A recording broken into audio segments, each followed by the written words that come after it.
Hello hello friends. आप सभी का स्वागत है। आज का हमारा जो वीडियो है वो जनवरी 2021 के अंतर्राष्ट्रीय क्रोनोलॉजी का अंतिम वीडियो है। कल भी हमने एक वीडियो बनाया था जिसके अंदर हम चर्चित पुस्तकों तक पढ़ चुके थे। आज जो वीडियो है उसमें जो लास्ट की चीज़ें बची है उनको हम कंप्लीट कर देंगे, क्योंकि इनमें भी एक्सप्लेनेशन की ज़रूरत थी, इसीलिए मैं उस वीडियो में ही सभी चीज़ को इंक्लूड नहीं करना चाहती थी। फिर वो वीडियो थोड़ा लंबा हो जाता तो आप लोगों को ही दिक्कत होती उसको देखने में। तो इसीलिए आज का जो वीडियो है वो अंतिम है और इसमें जो भी इंपॉर्टेंट चीज़ें हैं उसको हम कवर कर लेंगे। तो चलिए स्टार्ट करते हैं। स्टार्ट करने से पहले अगर आप इस मैगजीन का पीडीएफ चाहते हैं तो स्टडी फॉर RSIS चैनल को ज्वाइन कर लीजिए, टेलीग्राम चैनल को ज्वाइन कर लीजिए। वहाँ पर आपको इस मैगजीन का पीडीएफ मिल जाएगा, मेरे द्वारा लिखे गए आर्टिकल्स मिलेंगे और जितने भी यूपीएससी और आरएस से संबंधित किताबें हैं वो आपको वहाँ पर पीडीएफ फॉर्म में मिल जाएंगी।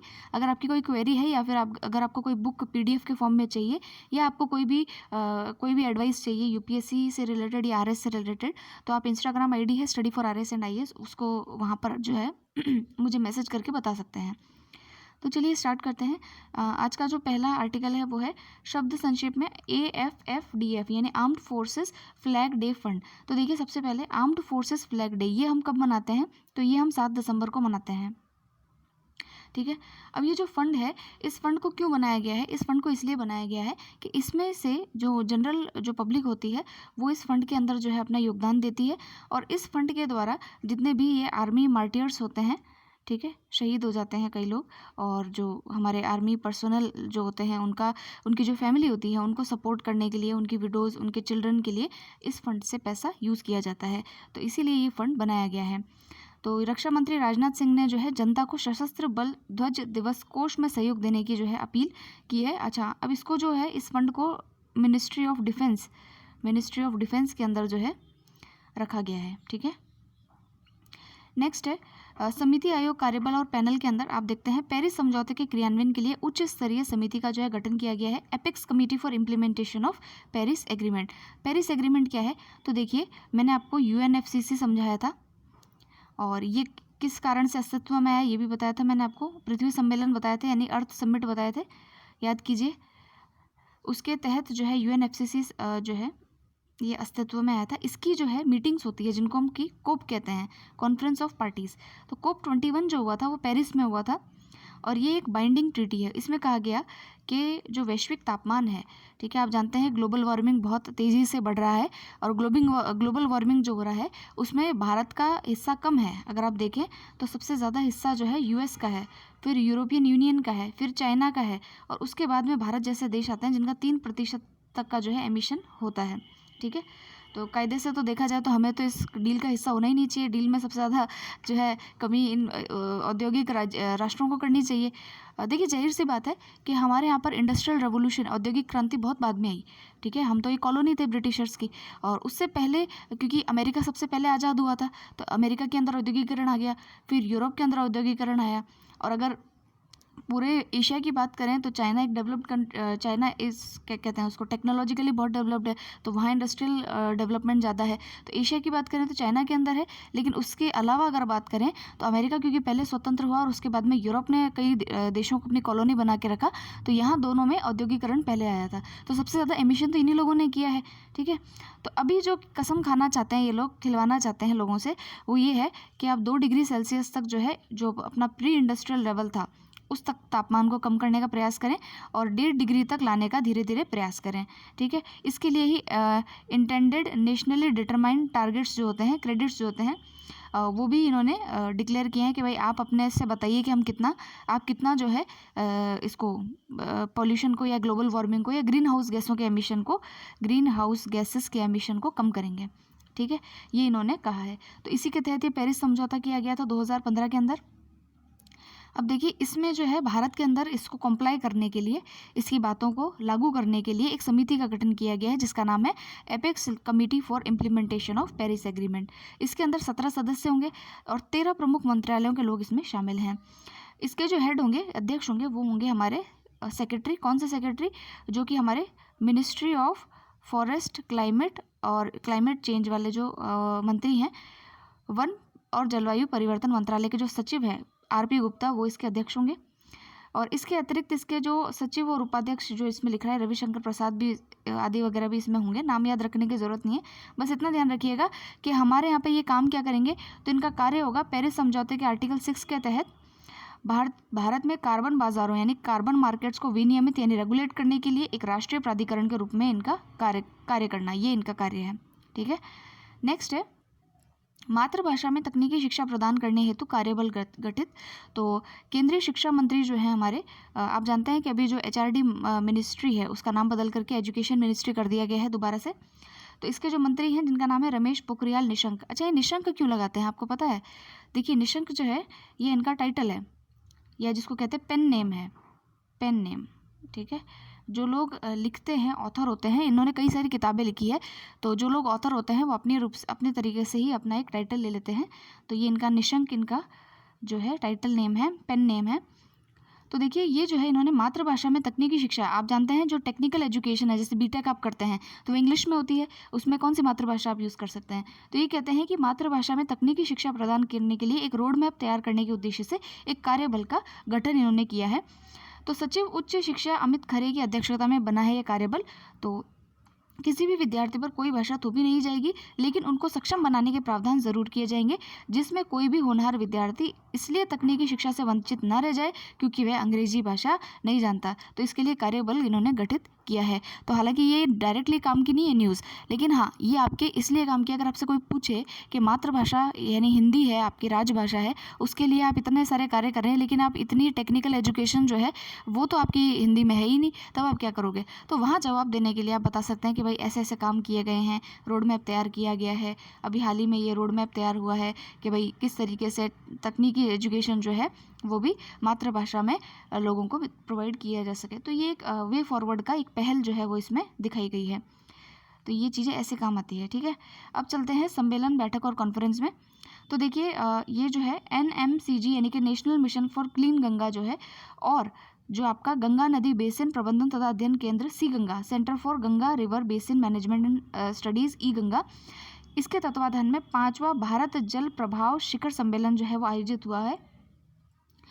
इसका मुख्य विषय नदियों और जल स्रोतों का विश्लेषण और समग्र प्रबंधन करना है, जिसमें अर्थ गंगा नदी संरक्षण समकालिक विकास यानी अर्थ Ganga river conservation synchronise development पर मुख्य रूप से ध्यान केंद्रित किया गया है। नॉर्वे के जैव अर्थव्यवस्था शोध संस्थान ने सी गंगा के साथ भारत में कीचड़ प्रबंधन हेतु सहमति पत्र पर हस्ताक्षर किए हैं। तो देखते हैं, नमामि गंगे परियोजना देश के सबसे बड़े समग्र और सफल नदी संरक्षण कार्यक्रमों में से एक है, जो नदी के कायाकल्प के लिए मॉडल ढांचा जो है वो तैयार करेगी। तो ये नॉर्मल सी न्यूज़ थी, थोड़ा आप ध्यान रखेंगे क्योंकि national mission for clean Ganga और इसके जो आयोजन होते हैं, सम्मेलन होते हैं, उसके बारे में क्वेश्चन पूछ लिया जाता है। अब देखिए, इसमें नेक्स्ट है जलवायु महत्वाकांक्षी सम्मेलन 2020, इसको इंग्लिश में कहते हैं क्लाइमेट एम्बिशन समिट 2020। तो ये एम्बिशन समिट क्या है? तो देखिए, इसे 12 दिसंबर 2015 को पेरिस में आयोजित COP21, अभी मैंने ऊपर समझाया आपको, COP21 हुआ था जिसमें पेरिस क्लाइमेट चेंज वाली संधि जो की गई थी, पेरिस एग्रीमेंट किया गया था, तो उसको जो है 196 यानी पेरिस एग्रीमेंट को 196 देशों ने स्वीकार किया था, और यह समझौता 2016 से जो है वो लागू हो गया था। ठीक है, कौन सी डील की बात कर रहे हैं? पेरिस डील की बात कर रहे हैं ये लोग। अब देखिए, इस सम्मेलन की यानी कि ये कौन सा सम्मेलन है? Climate ambition summit. ठीक है, तो आपको नाम से इसे दो रहा है, तो पर्यावरण की बात यहाँ पर होगी। तो ये जो क्लाइमेट एम्बिशन समिट है, इसकी मेजबानी संयुक्त रूप से यूनाइटेड किंगडम यानी कि ब्रिटेन, फ्रांस और अमेरिका, इन लोगों ने की है। हमारे जो प्रधानमंत्री हैं उन्होंने वहाँ पर अपनी बात रखी है। क्या बात रखी है? उन्होंने कहा है कि भारत ने वर्ष 2005 के स्तर पर अपने उत्सर्जन तीव्रता को 21% तक कम कर लिया है, और भारत की सौर क्षमता जो है 2014 में 2.63 गीगावाट से बढ़कर 2020 में 36 गीगावाट हो गई है। यह वर्ष 2022 से पहले 175 गीगावाट तक पहुंचाई जाएगी। हमारा लक्ष्य है कि हम जो सौर ऊर्जा है, सोलर एनर्जी है, उससे हम 175 गीगावाट होगा ना, गीगावाट होगा, गीगाबाइट लिखा है, गीगावाट होगा, गीगावाट तक जो है हम हमारी सोलर एनर्जी को बढ़ा लेंगे। भारत दुनिया में चौथी सबसे बड़ी नवीनीकरण यानी कि रिन्यूएबल एनर्जी क्षमता वाला देश है। विश्व मंच पर भारत ने 2 प्रमुख पहलें की है। एक तो भारत ने ISA की स्थापना की है, जिसको हम कहते हैं इंटरनेशनल सोलर अलायंस, ये मैं आपको कई बार पढ़ा चुकी हूँ। और एक भारत ने जो है आपदा प्रबंधन अवसंरचना पर अंतर्राष्ट्रीय गठबंधन किया है। ठीक है, डिजास्टर मैनेजमेंट पर। तो ये हमारे कार्य थे जो प्रधानमंत्री जी ने उनको गिनाए कि हमने तो ये काम कर दिए हैं। फिर है नेक्स्ट वाली जो न्यूज़ है हालांकि इतनी इंपॉर्टेंट नहीं है, लेकिन एक बार हम देख लेते हैं इसको। 14th ADMM प्लस की ऑनलाइन बैठक। ये ADMM क्या है, तो यहाँ देखिए आप, इसमें लिखा है कि ASEAN defence ministers meeting plus, ठीक है, इसको कहते हैं आसियान डिफेंस मिनिस्टर्स। आसियान देश आप जानते हैं 10 आसियान देश हैं, भारत उसमें शामिल नहीं है, भारत उसमें शामिल नहीं है, आसियान देशों में हम सदस्य नहीं हैं, ये याद रखिएगा। तो आसियान की जो मीटिंग थी उसमें जो डिफेंस मिनिस्टर्स होते हैं, रक्षा मंत्री होते हैं, उनकी जो मीटिंग होती है उसको कहा जाता है ADMM प्लस, ठीक है। इसकी 10वीं वर्षगांठ पर 10 दिसंबर 2020 को वियतनाम के हनोई में ऑनलाइन आयोजित हुई है ये बैठक, और इसमें सभी जो साझेदार हैं उन्होंने भाग लिया है। इसके अंदर मेंबर कौन कौन है, तो देखिए जो आपका ADMM प्लस है इसके अंदर 10 तो आसियान देश, उसके अलावा 8 जो साझेदार देश हैं, जिसके के अंदर ऑस्ट्रेलिया, चीन, जापान, भारत, कोरिया गणराज्य, और उसके अलावा न्यूजीलैंड, रूस और संयुक्त राज्य अमेरिका, इनके रक्षा मंत्रियों ने इसमें भाग लिया। ये एक वार्षिक बैठक होती है रक्षा मंत्रियों की, तो थोड़ा ध्यान में रहे इसलिए मैंने इसको बता दिया है। तो इसकी जो शुरुआत है इन्होंने 2010 में की थी इस बैठक की, ठीक है। नेक्स्ट है सतत पर्वत विकास शिखर सम्मेलन, सस्टेनेबल माउंटेन डेवलपमेंट समिट। तो देखिए इसके अंदर क्या है, उत्तराखंड के देहरादून में जो ये समिट है इसका आयोजन किया गया था। ये 4 दिवसीय शिखर सम्मेलन था, इसका आयोजन देहरादून स्थित सतत विकास मंच उत्तरांचल की मेज़बानी में इंडियन माउंटेन इनिशिएटिव IMI के द्वारा जो है वो किया गया है। तो सतत पर्वत विकास शिखर सम्मेलन का जो विषय था वो ये था, emerging pathways for building a resilient post covid mountain economy, adaptation, innovation and acceleration. तो आप जानते हैं कि देखिए इसमें जो हमारे माउंटेन्स हैं, ठीक है, ये कई चीज़ों में इंपॉर्टेंट है। देखिए टूरिज्म पॉइंट ऑफ व्यू से काफ़ी इंपॉर्टेंट है, कई पर्वतारोही भी यहाँ जाते हैं, कई सारे टूरिस्ट भी यहाँ आते हैं। तो कोविड-19 में जो इनमें प्रॉब्लम्स आई है उसके लिए वे फॉरवर्ड क्या होना चाहिए, आगे की दिशा क्या होना चाहिए, उसको तय करने के लिए यहाँ पर बातचीत हुई है। तो देखिए शिखर सम्मेलन कोविड-19 परिदृश्य और जलवायु परिवर्तन के संदर्भ में एक लचीला और स्थायी पर्वत अर्थव्यवस्था की ओर जाने वाले मार्गों के निर्माण पर केंद्रित था। इस समारोह में उत्तराखंड के मुख्यमंत्री त्रिवेंद्र सिंह रावत और मेघालय के मुख्यमंत्री कर्नाड संगमा शामिल हुए थे। तो ये हमारे सम्मेलन के बारे में हो गया। नेक्स्ट है विश्व आर्थिक मंच का वार्षिक सम्मेलन 2021। विश्व आर्थिक मंच, वर्ल्ड इकोनॉमिक फोरम, इंपॉर्टेंट है, इसको याद रखिएगा। इसकी स्थापना 1971 में की गई थी। इसका हेडक्वार्टर जेनेवा स्विट्जरलैंड में है। कहाँ पर है? स्विट्जरलैंड में है। लेकिन अभी जो इसका शिखर सम्मेलन होगा वो जेनेवा में नहीं होगा, कहाँ पे होगा? सिंगापुर में होगा, सिंगापुर, ठीक है। ऐसा क्यों? पहली बार है जो एशिया के अंदर जो है इसका शिखर सम्मेलन हो रहा है। ऐसा इसीलिए क्योंकि कोविड-19 के चलते जो यूरोप की कंट्रीज़ है उनको वहाँ पर नहीं बुला करके जो है सिंगापुर में इसका आयोजन किया जाएगा। तो देखिए जो विश्व आर्थिक मंच है ये इंपॉर्टेंट है। मैंने ऐसा क्यों कहा? ये इंपॉर्टेंट इसीलिए है क्योंकि इसके द्वारा कई सारी रिपोर्ट्स पब्लिश की जाती है और इन रिपोर्ट्स के ऊपर UPSC पे तो क्वेश्चन आ चुके हैं, 2-3 बार आ चुके हैं। जैसे कि एक बार आया था ये जेंडर गैप रिपोर्ट, ठीक है, ये किसके द्वारा प्रकाशित की जाती है? तो आपको पता होना चाहिए, ये आपके विश्व आर्थिक मंच के द्वारा प्रकाशित की जाती है। उसके अलावा आपका आता है global competitiveness report, global competitiveness report, ये भी इसके द्वारा प्रकाशित की जाती है। फिर आपका आता है global climate performance index, global climate performance index, GCPI, ये तो मैंने आपको बताया भी था, ये तो हमने पढ़ी हुई है रिपोर्ट। ये भी जो है आपके वर्ल्ड इकोनॉमिक फोरम के द्वारा प्रकाशित की जाती है। इसमें देखिए होता क्या है, ये जब सम्मेलन होता है तो इसके अंदर जितने भी आपके स्टेक होल्डर्स होते हैं, स्टेक होल्डर जानते हैं आप, जितने भी हितधारी होते हैं उन सबको इसके अंदर इन्वाइट किया जाता है और एक जगह बैठ करके ये लोग चर्चा परिचर्चा करते हैं, ठीक है। तो ये इसका उद्देश्य होता है। अब आप इसको और पढ़ लीजिएगा, अंदर यही सारी बातें हैं इसमें। अब नेक्स्ट है आपका गृह। गृह क्या है? गृह का शिखर सम्मेलन हुआ है। गृह का फुल फॉर्म है green rating for integrated habitat assessment, यानी कि जो भी आपके मकान बनते हैं, बिल्डिंग्स बनती है, उसको कैसे कहते हैं सस्टेनेबल, यानी कि सस्टेनेबल बिल्डिंग्स बनाना और क्लाइमेट के अकॉर्डिंग बिल्डिंग्स कैसे बनाई जाती है उसके हिसाब से कैसे बिल्डिंग्स को बनाया जाता है, वो इसका उद्देश्य होता है, ठीक है। देखिए अधिक ऊर्जा दक्ष तथा इको अनुकूल भवनों के निर्माण के लिए new and renewable energy ministry ने the energy and resource institute, TERI का नाम सुना होगा आपने, याद रखिएगा, TERI, the energy resource institute, ठीक है। ये भारत के अंदर बहुत कहते हैं एनर्जी के लिए जो है, रिन्यूएबल एनर्जी और इन्वायरमेंट के लिए जो है एक अच्छी संस्थान मानी जाती है। के सहयोग से भारत में हरित भवनों की रेटिंग हेतु राष्ट्रीय रेटिंग प्रणाली एकीकृत आवास मूल्यांकन के लिए ग्रीन रेटिंग विकसित की गई है। ठीक है, तो ये ग्रह क्या है, एक तरीके से रेटिंग दी जाती है। फिर नेक्स्ट है छठा ब्रिक्स युवा शिखर सम्मेलन। इसका जो आयोजन है वो कहाँ गया है, थोड़ा ध्यान रखिएगा। उलियानोवस्क रशिया के अंदर जो है इसका क्या कहते हैं आयोजन किया गया है। Federal agency for youth affairs और गवर्नमेंट ऑफ उलियानोवस्क प्रांत रूस द्वारा आयोजित इस सम्मेलन का मुख्य विषय जो है BRICS challenges of the time for young people था। केंद्रीय युवा मामलों और खेल मंत्रालय के राज्य मंत्री स्वतंत्र प्रभार किरण रिजिजू ने वीडियो कॉन्फ्रेंसिंग के माध्यम से जो है इसमें भाग लिया।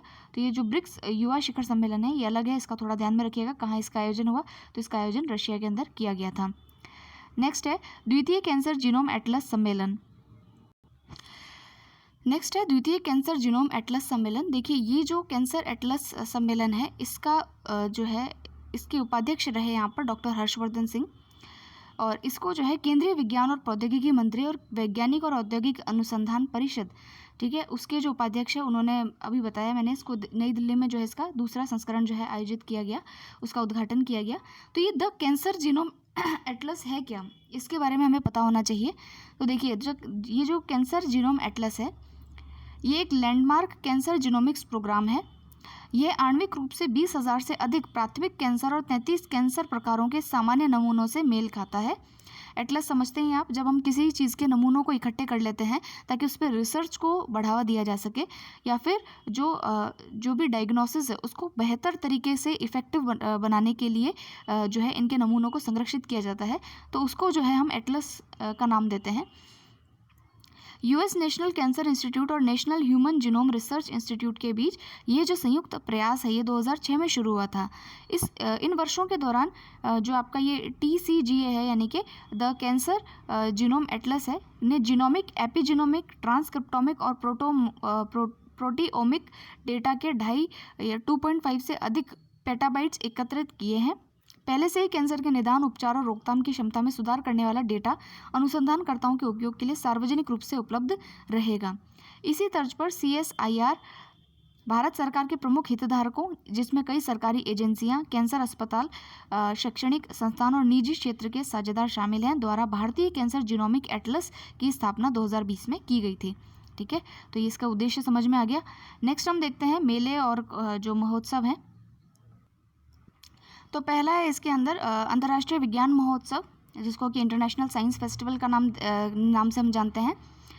इसका उद्घाटन किया गया। इसकी थीम थी science for self reliant India and global welfare, आत्मनिर्भरता के लिए विज्ञान का प्रयोग। ठीक है, बस इतना ही ध्यान रखिए, इसमें ज़्यादा ध्यान रखने की आवश्यकता नहीं है।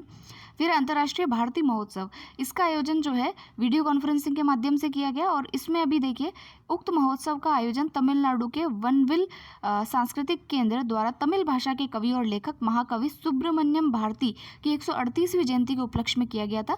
और सुब्रमण्यम भारती जो हैं उनको महाकवि भरतियार के नाम से जाना जाता है, तो इनके बारे में थोड़ा सा आप ध्यान रखेंगे। फिर है हॉर्नबिल महोत्सव। देखिए हॉर्नबिल महोत्सव इंपॉर्टेंट इसलिए कि पूछा जा सकता है कि हॉर्नबिल महोत्सव जो है ये कहाँ पर ये या फिर किस राज्य का उत्सव है। तो देखिए नागालैंड राज्य के स्थापना दिवस के अवसर पर जो है हर साल जो है इस उत्सव को मनाया जाता है। ठीक है, तो बस इतना ध्यान रखना है। कोविड के चक्कर में क्या हुआ क्या नहीं हुआ इसको छोड़िए आप। फिर है लद्दाख साहित्य उत्सव, ये इतना इंपॉर्टेंट नहीं है। नेक्स्ट है, तो देखिए योजनाएं कार्यक्रम के अंदर PM वाणी है। PM वाणी क्या है? Prime minister WiFi access network interface. ठीक है, इसको मंजूरी अभी दी गई है। तो इसका उद्देश्य क्या होगा? वाईफाई के हॉटस्पॉट्स प्रोवाइड करना। और इस योजना के तहत जो किराना और निकटवर्ती दुकानों द्वारा सार्वजनिक डेटा कार्यालयों PDO के माध्यम से वाईफाई नेटवर्क या एक्सेस पॉइंट की स्थापना जो है वो की जाएगी। PDO की स्थापना सार्वजनिक कॉल कार्यालय की तर्ज पर की जाएगी और इसके लिए किसी भी प्रकार के लाइसेंस शुल्क पंजीकरण की आवश्यकता नहीं होगी। तो देखिए इसके 3 चरण होंगे। पहले चरण में बिजनेसमैन एयरटेल, जियो आदि या किसी अन्य नेटवर्क के जरिए इंटरनेट की सुविधा ले सकेंगे। उनके आसपास की वाईफाई सुविधा भी उनके लिए उपलब्ध होगी। दूसरे चरण में पब्लिक डेटा ऑफिस जो कि हर किसी को इंटरनेट मुहैया कराने में मदद करेगा। और अंतिम चरण में आम नागरिक एक ऐप के जरिए इस इंटरनेट वाईफाई सुविधा का लाभ उठा सकेंगे। ठीक है, नेक्स्ट है ट्रांसजेंडर व्यक्तियों के लिए एक पहल। इस पहल का नाम है गरिमा गृह। ये जो हमारे सामाजिक न्याय और अधिकारिता मंत्री थावरचंद गहलोत है, उन्होंने ट्रांसजेंडर व्यक्तियों के लिए आश्रय गृह जिनको गरिमा गृह है उसका उद्घाटन वडोदरा में किया है, गुजरात के वडोदरा में। ठीक है, इसमें उनको आश्रय, भोजन वगैरह की सुविधाएं प्रोवाइड की जाएगी। फिर है डाक पे है। डाक पे के बारे में तो मैं आपको पढ़ा ही चुकी हूँ, फर्स्ट वाले लेक्चर को याद कीजिए, इसको छोड़ देते हैं। अब यहाँ पर एक संयुक्त सैन्य अभ्यास है, उसके बारे में देखिए। पाकिस्तान और चीन की वायुसेना संयुक्त वायुसेना अभ्यास जो है इन दोनों का हुआ है, किसके बीच? तो वह है पाकिस्तान और चीन की वायुसेनाओं के बीच, और इस अभ्यास का नाम है शाहीन 9। ठीक है, तो आपसे पूछ लिया जाए शाहीन 9 किन दो देशों के बीच में है, तो आप ध्यान रखेंगे इन दो देशों के बीच में है। फिर है पासेक्स अभ्यास। तो ये अभ्यास जो है भारतीय नौसेना और रूसी नौसेना के बीच में जो है ये अभ्यास किया गया है। भारतीय नौसेना ने अमेरिका, ऑस्ट्रेलिया और जापान के साथ मालाबार अभ्यास के 2 सप्ताह के बाद जो है पूर्वी हिंद महासागर में रूस के साथ 2 दिवसीय नौसैनिक अभ्यास शुरू किया है, जिसका नाम है पैसेक्स। ये तो हम जान गए हैं। फिर है क्वेड के बारे में भी आपने सुना होगा।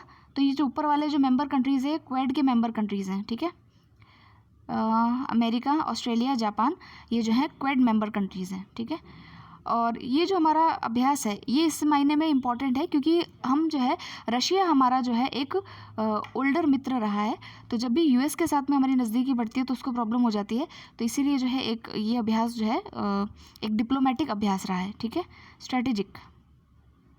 नेक्स्ट इन्वायरमेंट से रिलेटेड चीज़ है तो उसको देख लेते हैं। हिमालयन सीरो। देखिए हिमालयन सीरो जो है इसको पहली बार जो है अभी देखा गया है, हिमालय की शीत मरुस्थल क्षेत्र में इसको पहली बार देखा गया है। ये एक विलुप्त माने जाने वाली प्रजाति है और हिमाचल प्रदेश के स्पीति के हर्लिंग गांव के पास इसको देखा गया है। हिमालयन सीरो जो है ये आपका कैप्रिकॉर्निस सुमाट्रेनेसिस थार नामक मुख्य जो भूमि सीरो होता है उसकी एक उप प्रजाति मानी जाती है। ठीक है, और इसकी जो शक्ल अगर आप देखेंगे तो ये गधा, गाय और सुअर की तरह दिखता है और शाकाहारी होता है। और यह एक दुर्लभ जो है एक वन्य जीव है जिसको अनुसूची में शामिल किया गया है। दुर्लभ वन्य जीव दुर्लभ की अनुसूची में 1 में शामिल किया गया है। अच्छा, शेड्यूल 1 में इसको शामिल किया गया है। हिमालयन सीरो को international union for conservation of nature यानी IUCN ने जो है संकटापन्न के नज़दीक श्रेणी में जो है शामिल किया गया है, क्रिटिकली एंडेंजर्ड। फिर है गोवा के पश्चिमी घाट के पठारों में वैज्ञानिकों ने मुरैन ग्रास की नई प्रजाति जो है उसकी पहचान की है। तो ये जो घास है ये पारिस्थितिकी और आर्थिक रूप से महत्वपूर्ण मानी जाती है, मसलन चारा आदि में काम में ली जाने वाली घास है। और इसका देखिए गोवा विश्वविद्यालय के प्रोफेसर जो है उन्होंने प्रोफेसर M.K. जनार्थनम के सम्मान में इस नई प्रजाति का नाम जो है इस्किमिम जंतर मनामी नाम जो है इसका रखा गया है, जिन्होंने भारतीय घास वर्गीकरण में उनके योगदान के लिए उनको जाना जाता है। वैश्विक स्तर पर 85 प्रजातियां इस्चैमम से जानी जाती हैं, जिनमें से 61 प्रजातियां विशेष रूप से भारत में पाई जाती हैं। पश्चिमी घाट में जीनस की उच्चतम सांद्रता वाली 40 प्रजातियां हैं। तो ये हुआ इस ग्रास के बारे में। फिर है इकोब्रिज के बारे में देख लेते हैं। तो ये जो इकोब्रिज है उत्तराखंड के नैनीताल जिले में रामनगर वन प्रभाग ने छोटे स्तनधारियों और सरीसृपों के लिए पहले इकोब्रिज का निर्माण किया है। तो ये इकोब्रिज आप देख लीजिएगा। इकोब्रिज वन्यजीव कनेक्टिविटी को बढ़ाने के लिए किया जाता है, जो आमतौर पर राजमार्गों के कारण बाधित होता है। जैसे कि रोड्स के बीच में से आप जानते हैं जब हम माउंटेन्स पे रोड्स बनाते हैं तो वहाँ से जो भी जो लैंड वाले जानवर्स होते हैं, सरीसृप जो इसमें कहा रेप्टाइल्स वगैरह होते हैं, उनको जाने में दिक्कत होती है, तो उनके लिए जो है ये इकोब्रिज का निर्माण किया जाएगा। फिर है उत्तर प्रदेश व बिहार में 2 नए चिड़ियाघरों को केंद्र सरकार के द्वारा मान्यता प्राप्त की गई है। तो इसकी जो बैठक थी उसके अंदर 2 जो चिड़ियाघर हैं उनको मान्यता दी गई है। पहला तो है राजगीर चिड़ियाघर सफारी और दूसरा है आपका शहीद अशफाक उल्लाह खान प्राणी उद्यान। तो ये नाम याद रखिएगा, नाम पूछा जा सकता है कि भाई किधर है ये, तो ये उत्तर प्रदेश में पाए जाते हैं। फिर है बेरेशीट 2 परियोजना, ये अंतरिक्ष से संबंधित हम न्यूज़ पढ़ रहे हैं। तो ये बेरेशीट 2 परियोजना जो है बेरेसेट 2, ठीक है, तो ये परियोजना जो है इजराइल की है। इसने वर्ष 2024 में चंद्रमा पर एक मानव रहित यान उतारने के लिए जो है इसको योजना को 2020 में शुरू किया है। इससे पहले वो बेरेशीट प्रोब चंद्रमा लैंडिंग पर जो है वो दुर्घटनाग्रस्त हो गया था इनका, तो ये सेकंड वाला भेजा है इन्होंने।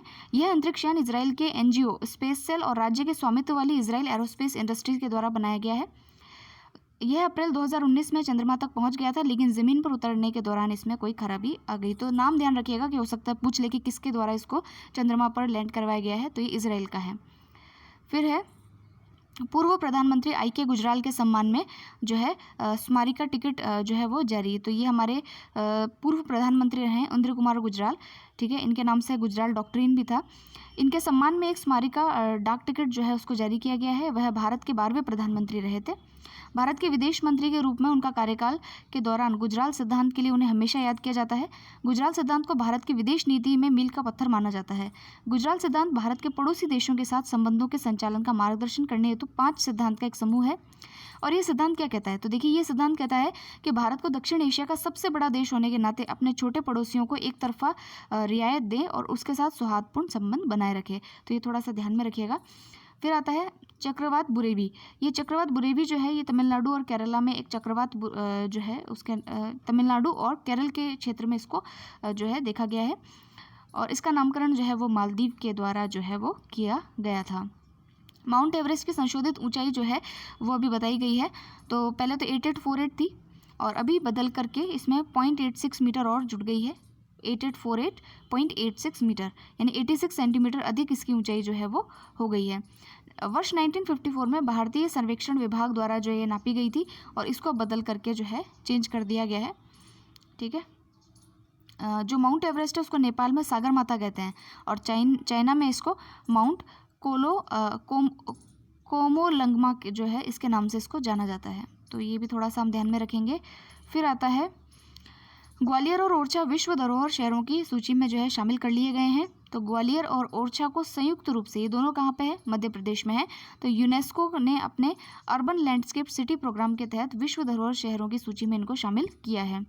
पर्यटन की दृष्टि से इसे राज्य की बड़ी उपलब्धि माना जा रहा है। फोर्ट सिटी के नाम से प्रसिद्ध इन दोनों शहरों का यूनेस्को के विशेषज्ञों की टीम जो है वो दौरा करेगी और इनके विकास और संरक्षण के लिए एक मास्टर प्लान जो है वो तैयार करेगी, ठीक है। देखिए, ओरछा जो है वो बुंदेलखंड में स्थित है और ये अपने मंदिरों और महलों के लिए विश्व प्रसिद्ध है। और यहाँ पर बुंदेला राजवंश था 16वीं शताब्दी में। ओरछा राजमहल, जहांगीर महल, राजमाता महल और एक्सेट्रा वो यहाँ के लिए विख्यात है। ग्वालियर आप जानते हैं मध्य प्रदेश का ऐतिहासिक नगर और प्रमुख शहर रहा है और ग्वालियर में जो है गुर्जर प्रतिहार राजवंश, तोमर बघेल, कछावों और सिंधिया राजवंश की राजधानी ये रहा है।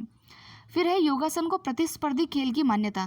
तो युवा कार्यक्रम और खेल मंत्रालय ने योगासन को प्रतिस्पर्धी खेल के रूप में औपचारिक तौर पर मान्यता दे दी है, जिसमें इसे सरकारी सहायता मिलेगी और यह योग और इसके लाभों के बारे में जागरूकता फैलाने और लोगों की शारीरिक और मानसिक स्वास्थ्य को बेहतर बनाने में भी मदद करेगा।